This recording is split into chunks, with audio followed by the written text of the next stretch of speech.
Donc sans transition, nous avançons et nous donnons donc la parole à Christelle Routeloup qui va nous donner un petit peu d'air, nous faire prendre un petit peu de hauteur.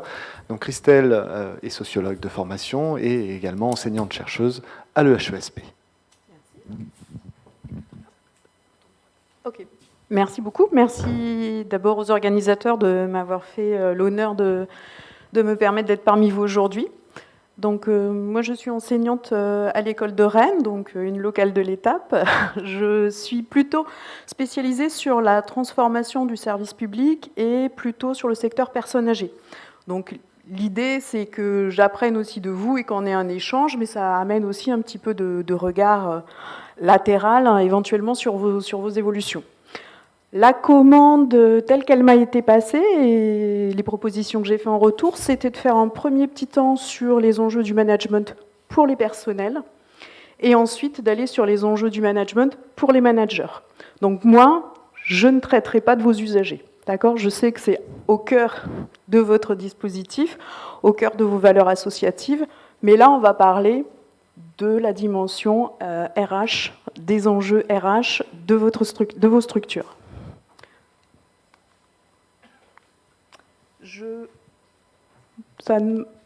Voilà. Donc, comme je vous disais, on va commencer par l'expérience salariée. Alors, j'essaye de viser quelque part. Voilà, c'est ça.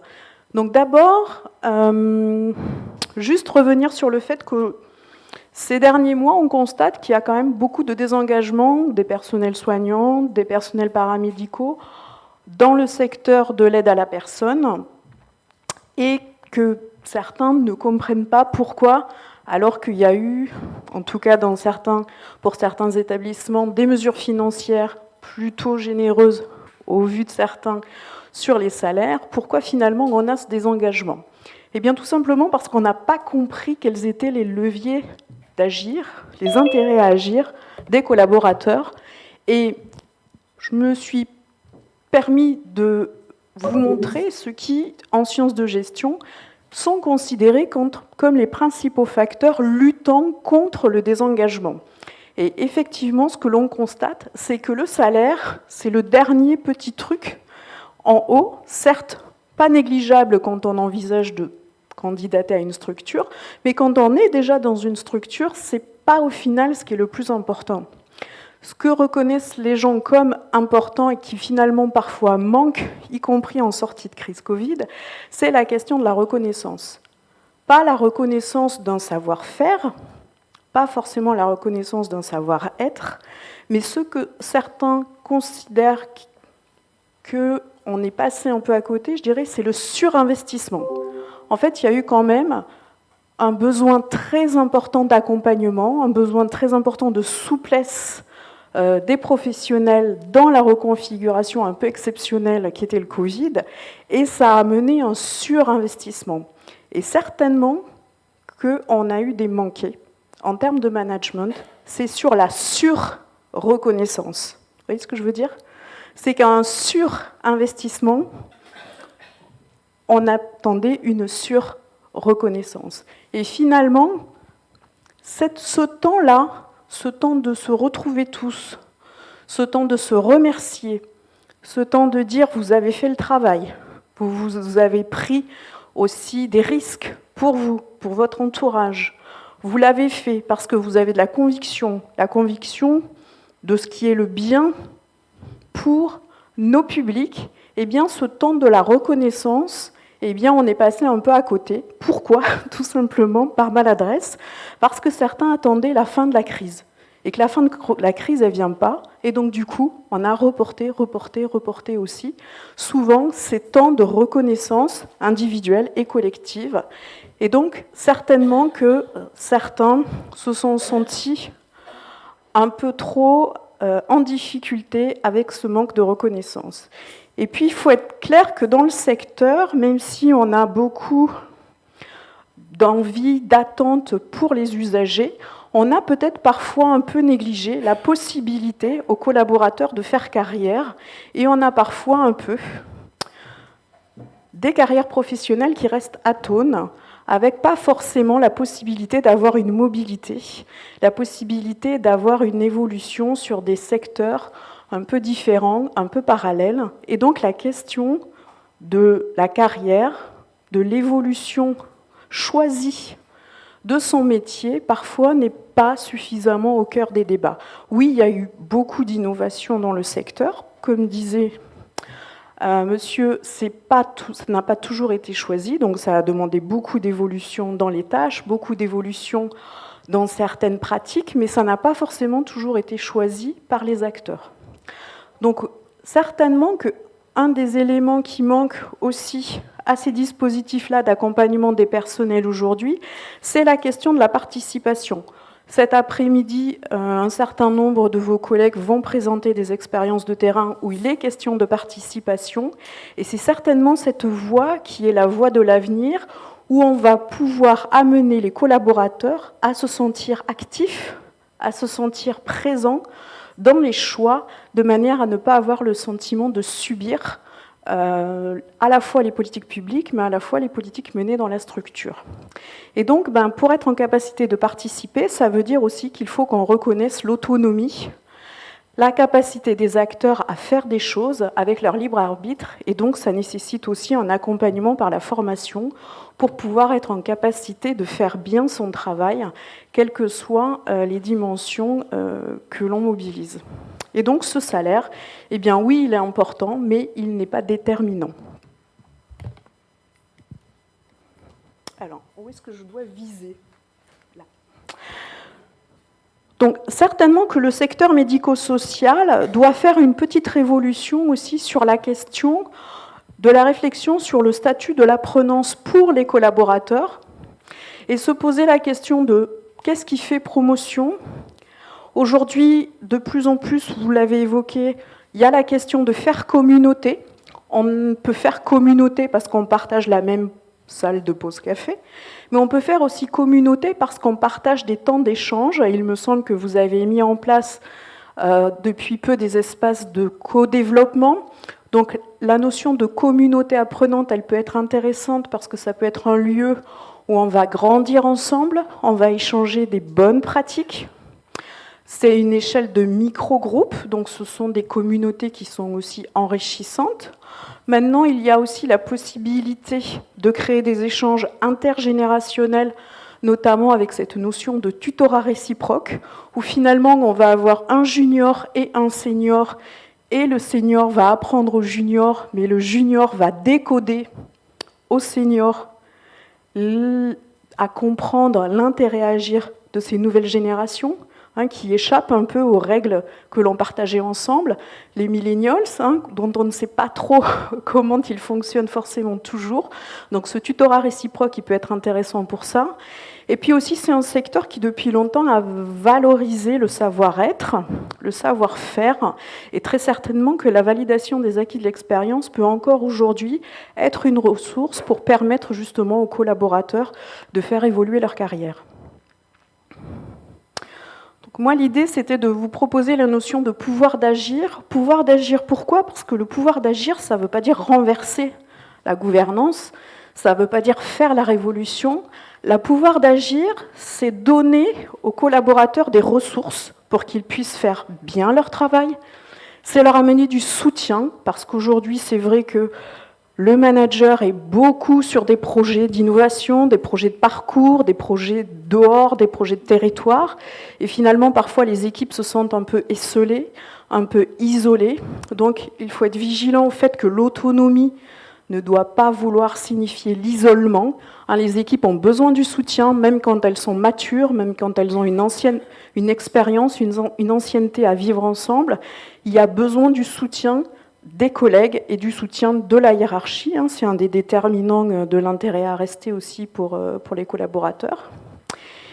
Et puis tout ça, ça doit s'aligner, pas forcément juste pour grandir ensemble sur un plan éthique, mais tout simplement parce qu'aujourd'hui, au regard de l'évolution importante du secteur, on a besoin d'avoir le sentiment de maîtriser ses conditions de travail.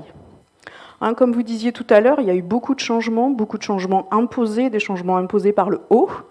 Et on a besoin de retrouver du sens au travail aussi par la maîtrise de ses conditions de travail. Et donc, ça nécessite d'avoir des temps d'échange et de pouvoir prendre des décisions qui agissent sur les difficultés du travail. Moi, je dirais que le secteur, vous aviez un coup d'avance très important sur la question de la responsabilité sociale, mais c'est quelque chose que vous faites un peu de manière impensée.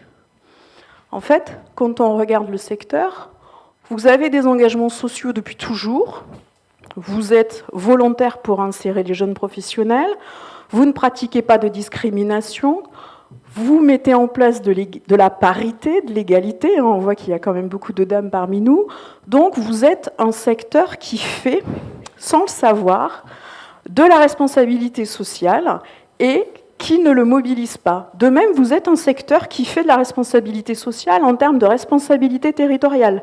Qui, mieux que vous, maintient des emplois sur des territoires de proximité, des emplois non délocalisables. Donc là encore, on a un aspect intéressant à valoriser dans la façon dont vous pouvez communiquer avec vos partenaires, avec de futurs candidats, avec des autorités, c'est de considérer que votre responsabilité territoriale, elle est de maintenir ces emplois de proximité. Ça a une utilité pour vos publics, ça a une utilité pour les communautés et les communes sur lesquelles vous êtes implantés. Et puis, là encore, vous faites depuis toujours des pratiques vertueuses en termes de qualité des droits, de respect des droits des usagers. Donc, vous avez ce rapport de réciprocité avec vos parties prenantes. Et là encore, c'est quelque chose qui finalement n'est peu valorisé en système. Et enfin, depuis quelques années, on travaille plus fort sur le secteur, sur la question de la santé et de la qualité de vie au travail. Parmi vous, certains ont mis en place des plans de prévention autour du tabac, autour de certains troubles du comportement, alimentaire en particulier, sur le travail de nuit. Vous avez mis en place des choses autour de la prévention des troubles musculo-squelettiques, travailler sur l'ambiance, etc. Donc finalement, on se rend compte qu'en système, vous êtes des promoteurs d'une responsabilité sociale que vous appliquez aussi pour vos collaborateurs. Et finalement, là, on reste sur le non-dit. Donc moi, je vous conseille de valoriser aussi ce travail-là que vous faites auprès de vos collaborateurs, parce qu'aujourd'hui, vos collaborateurs, ils attendent cette réciprocité que vous avez, l'attention, la bienveillance que vous avez pour vos publics, ils l'attendent aussi pour eux-mêmes. Donc c'est important de mettre à jour des pratiques que vous faites, mais que vous ne valorisez pas forcément et qui peuvent rester impensées dans votre esprit, mais aussi dans celui de vos collaborateurs. Donc, par ailleurs, on sait qu'aujourd'hui, on a des évolutions sociétales qui ne touchent pas que les jeunes, qui touchent aussi les salariés qui sont en poste.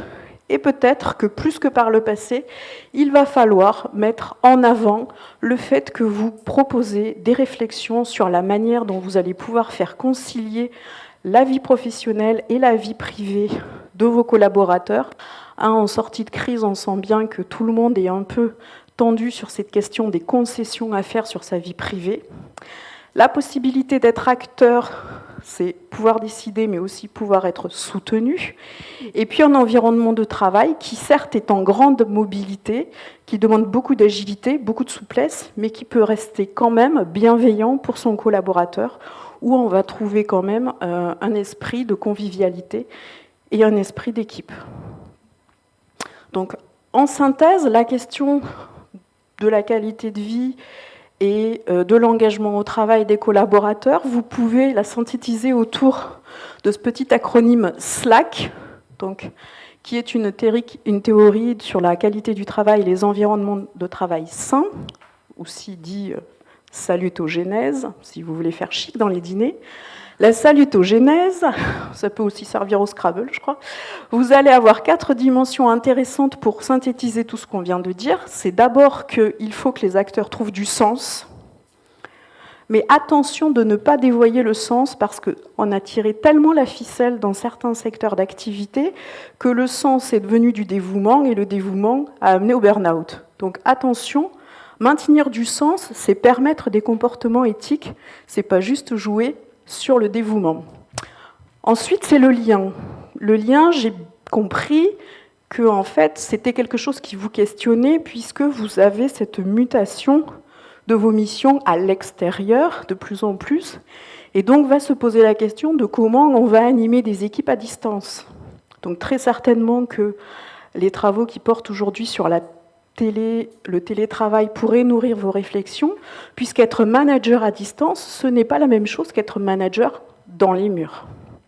Enfin, le travail, on a tendance à l'oublier, c'est le travail bien fait. Le travail bien fait, pas au sens de ce que disent les référentiels ou de ce que disent les managers, c'est le travail bien fait tel qu'il est pensé par l'individu, pour lui-même, par rapport aux objectifs qu'il se donne.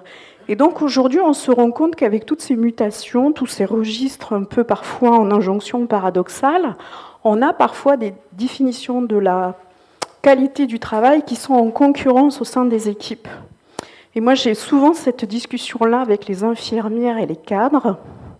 Et il y a 15 jours, j'intervenais pour la FHF. Et effectivement, les IFSI ont aussi ces problèmes. C'est qu'aujourd'hui, en fait, on ne sait plus qu'est-ce qui est qualité. Est-ce que c'est la qualité qui est enseignée dans les centres de formation? Est-ce que c'est la qualité qui est opérationnelle? Est-ce que c'est la qualité que l'on se donne comme quelque chose qui est inatteignable? Ou est-ce que la qualité, c'est ce qu'on fait qui est socle et qui ne nuit pas à l'usager? Donc je pense qu'il faut recréer des espaces où non seulement on donne des bonnes pratiques, mais aussi des espaces où on va pouvoir discuter de ce qui fait qualité commune pour les équipes. Et enfin, les conditions de travail, c'est important de considérer que ce n'est pas un terme obsolète qui appartient à certains courants syndicalistes. Les conditions de travail, malgré tout, c'est ce qui fait notre attachement à l'organisation. C'est ce qui conditionne le ressenti que l'on a sur un travail et sur sa relation à l'autre. Donc c'est important de considérer encore ce qui fait conditions de travail, d'autant plus qu'on progressivement on sort des murs pour évoluer essentiellement dans des environnements qui ne sont plus les environnements de l'institution. Voilà, alors, ça fait 16 minutes. Est-ce que je m'arrête et on... Voilà, comme ça on permet la parole à M. Bourré. Monsieur Sun, j'ai votre... Très bien. Ok, donc on se donne la suite tout à l'heure? Même si...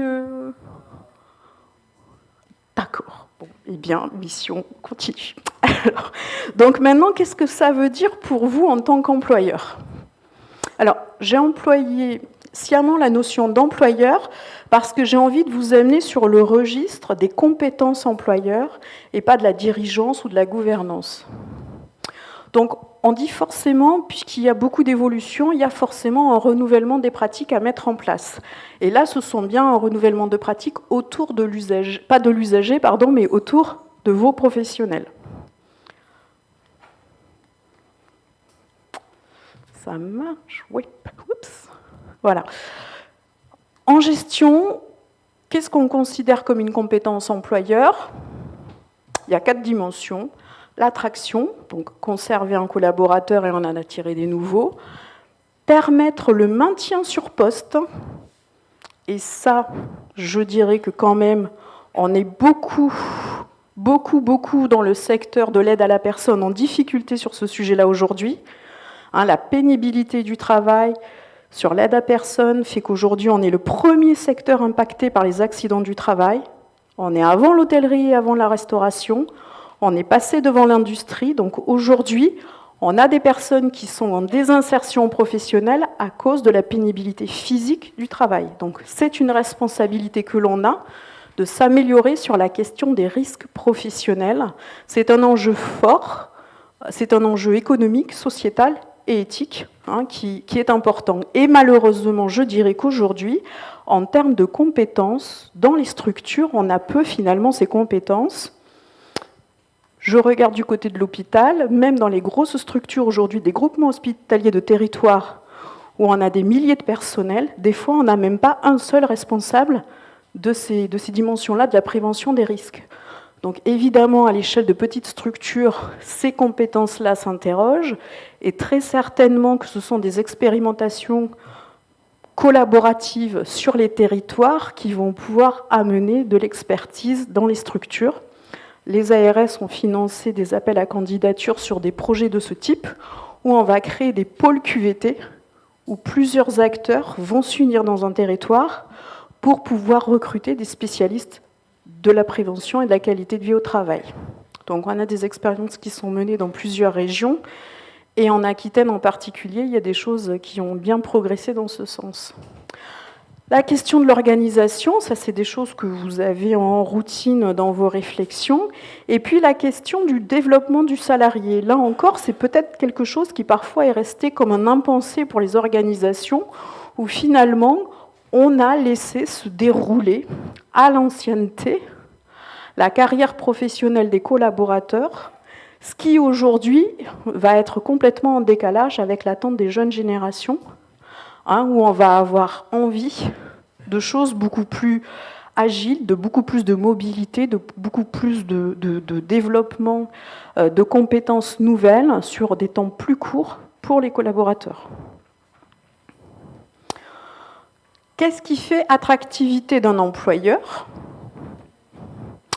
Bien évidemment que vous allez avoir le volet salaire, malgré tout, mais ce qui est certainement moins considéré, c'est que quand même, aujourd'hui, les gens ont envie d'être dans un environnement de travail où réside une bonne entente.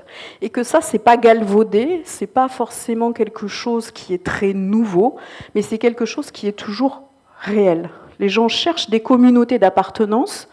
Vous avez bien vu, tout le monde crée des groupes sur Facebook ou WhatsApp ou autres pour faire communauté autour de centres d'intérêt. On a aussi besoin de faire communauté au travail. Les collaborateurs ont envie de se sentir appréciés par leur entreprise. Ils ont envie que l'entreprise prenne soin d'eux.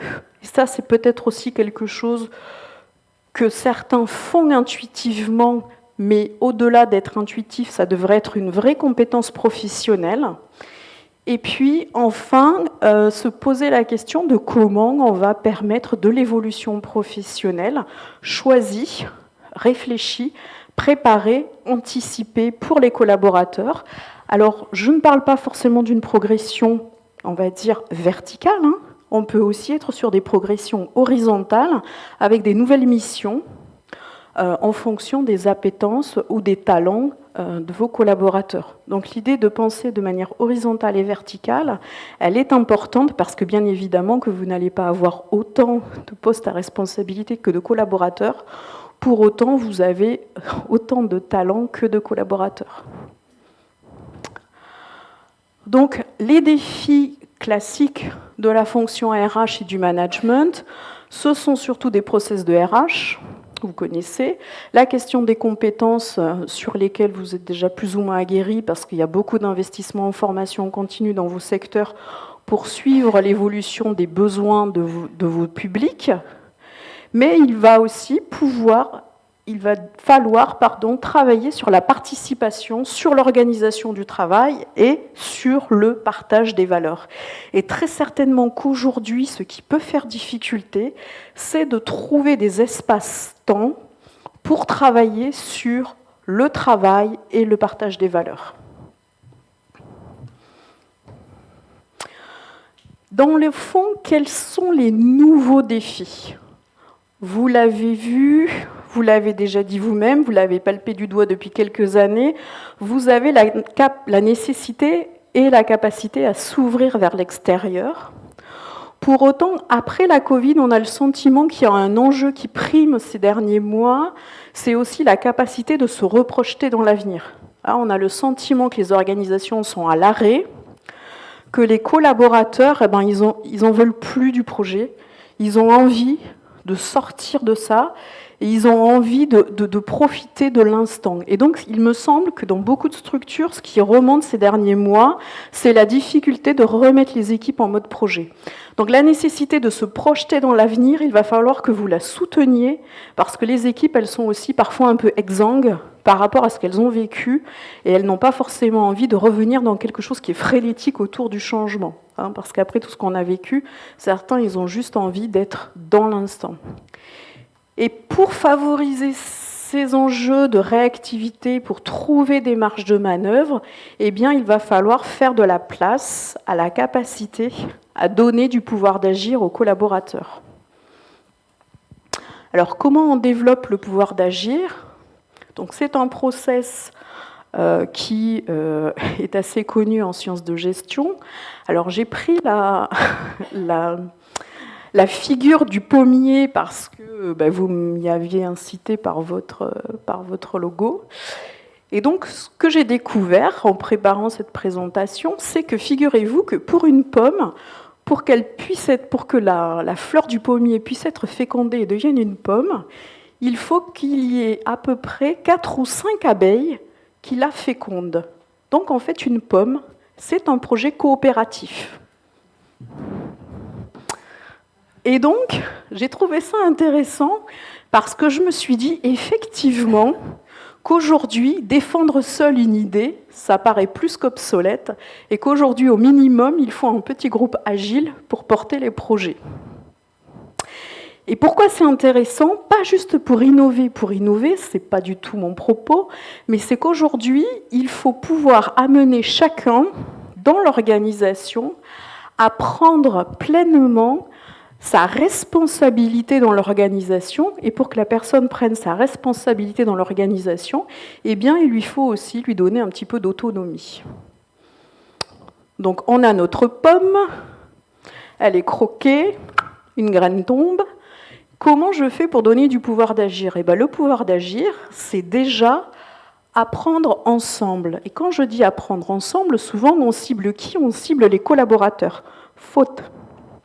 Pour que le pouvoir d'agir fonctionne, il faut aussi que les dirigeants et les encadrants apprennent le partage du pouvoir, le partage de la décision, le partage des bonnes décisions.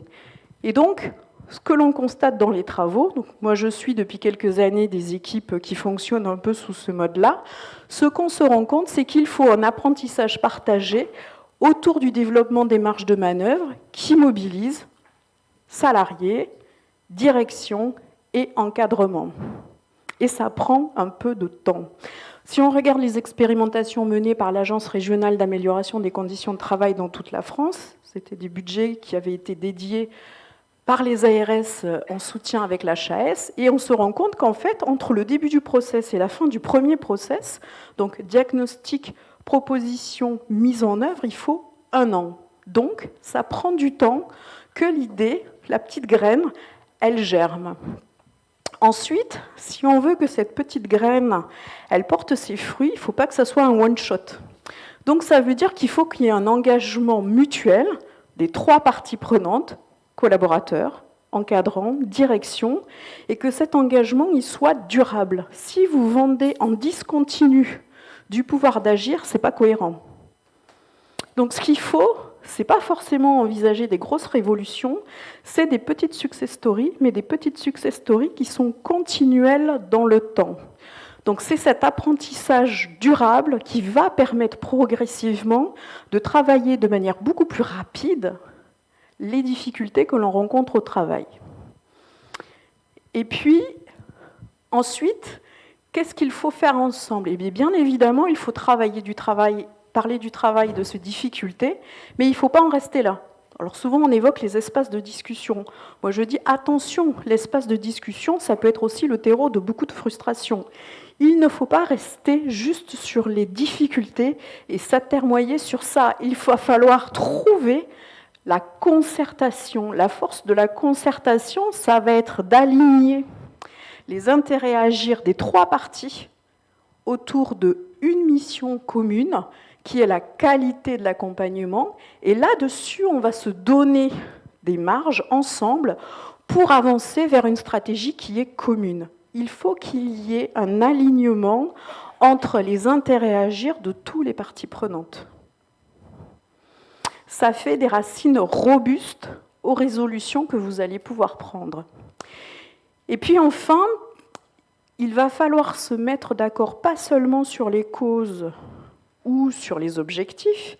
Ce qui va être encore plus difficile, ça va être de trouver des répertoires partagés qui sont légitimes pour vous tous, pour vos collaborateurs, quel que soit leur métier, quel que soit leur secteur, quel que soit leur public, pour les encadrants, quel que soit leur point de vue sur la position d'autorité ou de contrôle, et quelles que soient les directions et vos conseils d'administration. Et ça, c'est aussi un exercice auquel on ne pense pas, mais qui est très difficile, trouver des répertoires partagés qui soient légitimes. Pourquoi je dis ça? Parce que souvent, on se rend compte que les directions veulent aller tout de suite vers de l'innovation, alors que les collaborateurs, ils veulent rester sur de la résolution de difficultés. Donc ce n'est pas les mêmes répertoires. Donc vous devez vous mettre d'accord sur des répertoires, et avant l'innovation, il faut permettre d'abord aux collaborateurs de résoudre les difficultés de leur quotidien. Ils ne vont pas avoir envie de révolutionner la prise en charge si déjà il y a des choses pratico-pratiques qu'ils ne peuvent pas gérer au quotidien. Et donc, quand on a impulsé ces dynamiques autour du pouvoir d'agir, eh bien, il faut garder à l'esprit que ça demande une écoute honnête, pas une écoute où on sait où on veut amener l'autre, du temps, des ressources. Oui, il faut souvent avoir une ingénierie pour avoir des animateurs. Ensuite, ça veut dire laisser du temps pour expérimenter, ça veut dire donner le droit à l'erreur, la continuité de l'engagement, du succès, parce que s'il n'y a pas de succès au bout d'un processus long et fastidieux, eh ben, ni vous, ni les collaborateurs, ni les dirigeants ne vont vouloir continuer dans ce champ-là. Donc il faut des petits succès qui jalonnent progressivement la confiance partagée. Alors là, je vous parle d'un modèle où on a l'impression qu'on est sur quelque chose de très horizontal, où finalement on n'a plus besoin de cadre. Eh bien, je dis non. Pour moi, le cadre, c'est un peu comme ces personnes qui vont entretenir le pommier, qui vont traiter les parasites, qui vont couper la branche morte, qui vont jeter les pommes pourries. Oui, des fois, il faut jeter les pommes pourries. Vous ne connaissez pas la monilose, vous n'avez pas de jardin? Je ne vous conseille pas de garder la monilose dans le jardin. Et donc, qu'est-ce qu'il doit faire l'encadrement? L'encadrement, il ne doit pas disparaître dans un modèle participatif. L'encadrement, dans un modèle participatif, il va avoir deux fonctions. Il va avoir la fonction de soutenir la communauté autour du sens partagé, parce que intrinsèquement, individuellement, le partage du sens n'est pas forcément quelque chose qui est conservé dans les équipes. Donc il y a besoin aussi de personnes qui soient garantes. Je me dépêche. Si vous m'envoyez des papillons pour me faire taire, j'entends le message de la nature qui menace, j'entends. Donc, soutenir la communauté, c'est aussi permettre que la communauté garde son focus sur le sens des missions partagées. Et ça, on peut avoir tendance à perdre de vue le fait qu'on appartient à quelque chose qui est commun. Comme disait monsieur tout à l'heure, c'est vrai que si on ubérise les professionnels, qu'ils ont le sentiment de s'ubériser, bien évidemment, c'est que l'appartenance à l'institution leur manque et que progressivement, ils risquent aussi de perdre le bien commun qui est ce qu'il y a autour de l'accompagnement et des missions de vos organisations. Et puis, être cadre, c'est aussi s'assurer que l'on soutient bien le besoin d'accomplissement des collaborateurs. Et le besoin d'accomplissement, il ne passe pas que par la promotion professionnelle, il passe par le fait d'être vigilant sur des conditions de travail qui restent, si ce n'est épanouissantes, au moins soutenables. Et c'est vrai qu'on a fait quand même l'épreuve de conditions de travail dans le secteur qui étaient particulièrement complexes au regard de ce qui a été vécu pendant la crise. Et puis, peut-être de manière plus originale, poser la question des comportements éthiques. Pourquoi? Parce que si vous amenez vos collaborateurs à faire des pratiques qu'ils jugent comme des mauvaises pratiques pour leur public, ils vont considérer que leur pratique n'est pas éthique. Et c'est ces dilemmes éthiques qui vont amener à quitter le secteur. Aujourd'hui, les infirmières qui quittent l'hôpital, ce n'est pas pour aller dans la clinique d'à côté, c'est pour aller faire de la permaculture. Donc c'est qu'elles ont besoin de retrouver du sens. D'accord? Donc ce qu'il faut, c'est pouvoir entretenir aussi ce sens à un niveau individuel comme à un niveau collectif. Et puis se rappeler que la pomme, elle a une finalité. Ah, vous me l'avez enlevé. J'avais pas mis le cidre, je vous rassure, même si je suis bretonne, du coup, d'appartenance. J'avais mis un enfant qui croque la pomme, parce qu'au final, toutes vos organisations, elles tournent aussi autour de l'épanouissement du service et de la couverture des besoins des enfants que vous accompagnez. Et donc, ce qui est important, c'est de garder aussi cette finalité-là. Voilà, merci beaucoup.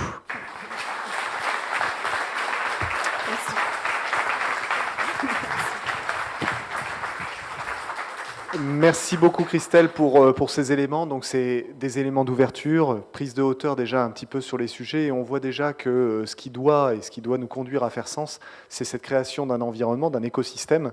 Parmi celui-ci, on voit que l'écosystème vient se nourrir assez rapidement. Vous avez vu, les papillons rentrent, il n'y a pas que les papillons d'ailleurs, il y a d'autres insectes qui viennent reprendre leurs droits.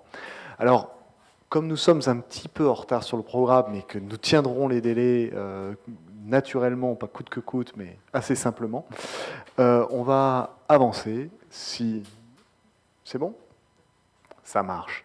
Je voulais vous apporter quelques éléments complémentaires, mais on va les passer. C'est des éléments que vous retrouverez dans la présentation globale qui signifient aujourd'hui un petit peu les difficultés que nos managers arrivent à rencontrer. Juste pour partir aussi d'un principe qui a été donné par Christelle, c'est attention, on parle de management, on ne s'en arrête pas qu'au manager, vous l'avez compris. On parle de management dans son ensemble, dans son intégralité. On parlera peut-être plus facilement de culture managériale à structurer et à créer. Le management, ce n'est pas que ceux qui ont le statut de manager qui doivent le faire vivre, et ça c'est important de l'avoir et de le retenir. Ouais, on voit que la souris. Là, l'idée première de ça, on va pouvoir passer à celle qui est juste après, si, bon, je peux le faire, c'est bon. Ce que je vous passais juste avant, c'était juste vous dire qu'il y avait des évolutions notables qui avaient été identifiées en fait, dans les attentes et dans les aspirations de nos professionnels. C'est ce qu'on vient de reprendre, il faut créer des organisations agiles où on est en capacité d'écouter les gens, parce que naturellement, les besoins des individus ne font que changer. Aujourd'hui, hier, finalement, un praticien hospitalier qui arrivait dans un établissement de santé en l'occurrence, ce qu'il attendait, c'est d'avoir un plateau technique de qualité. Pouvoir espérer finalement une reconnaissance du travail qu'il allait mettre en œuvre. Aujourd'hui, Christelle vous l'a redit, ce qui est le plus important pour un professionnel de santé, ça va être de viser une dynamique du collectif de travail, de comprendre le sens de pourquoi il est là et de quelle est la stratégie de son organisation et comment lui peut jouer un rôle par rapport à cette stratégie-là. Ça, c'est ce qu'on voyait avant la crise. Après crise, actuellement, ce qu'on ressent et ce qu'on voit d'autant plus, ce sont des problématiques financières qui rebattent le pavé de manière assez importante. Et c'est la question toujours de cet équilibre vie professionnelle, vie personnelle, et donc un espèce de renfermement sur « ça a été compliqué, je vais déjà me concentrer sur moi, sur ma famille, sur mon environnement, et puis pour le reste, on verra par la suite ». C'est des nouvelles conditions, des nouveaux questionnements, ce qui n'empêche pas l'engagement des professionnels. Un de nos métiers chez nous, c'est de gérer effectivement des absences. Ce qu'on a constaté, c'est un engagement très profond des professionnels pendant la crise. Le fait est, c'est que l'après-crise va nous démontrer qu'ils sont très fortement engagés et on va avoir des augmentations d'absence. Par contre, ce qui est notable, c'est ces modifications continues en fait, dans ce qui fait priorité dans la vie des gens. Et la vraie force de nos organisations, c'est cette capacité d'agilité à pouvoir se transformer pour répondre au mieux à ces attentes, tout en garantissant toujours cette qualité de service qu'on doit finalement à l'ensemble des personnes pour lesquelles on travaille au quotidien. Donc des éléments qui se transforment, des priorités qui changent. Au milieu de tout ça, la nécessité de retravailler sur ce qu'est un manager à travers le temps, dans son évolution, dans ce qu'il est. Avant, on était plutôt sur des systèmes très bureaucratiques, très organisés, très hiérarchisés. On ne dit pas qu'il faut supprimer complètement la chaîne hiérarchique, et on va voir ça très rapidement avec Rodolphe Bourré, directeur général du CHU de Valenciennes, qui sera en co-animation avec Christian Quérou, qui est avec nous dans la salle, où on va justement parler de cette nécessité en fait, d'aplatissement de la ligne hiérarchique, n'est pas nécessairement de complètement de disparition, parce qu'il faut toujours que quelqu'un, in fine, décide, selon son champ de responsabilité et dans son champ d'autonomie. Néanmoins, des transformations sont nécessaires. On ne peut pas rester sur un schéma complètement vertical et on doit transformer le rôle du manager. Christelle, là aussi, vous l'a apporté dans la notion de ce que j'attends de mon manager, c'est qu'il m'accompagne dans mon développement, dans le développement de mes compétences, de mon savoir. Et l'avantage, c'est qu'accompagner quelqu'un dans le développement de ses compétences, c'est que je lui donne quelque chose que je conserve toujours. C'est l'avantage du partage d'une connaissance. C'est quand on la donne à quelqu'un, on a la chance de pouvoir aussi la conserver pour soi. Et généralement, quand on la partage avec quelqu'un, eh ben, on se retrouve même enrichi parce que la personne a une réflexion sur ce qu'on vient de lui apporter. C'est ce qu'on souhaite d'ailleurs pouvoir avoir dans les échanges tout à l'heure. Donc on va se laisser de la place pour ça.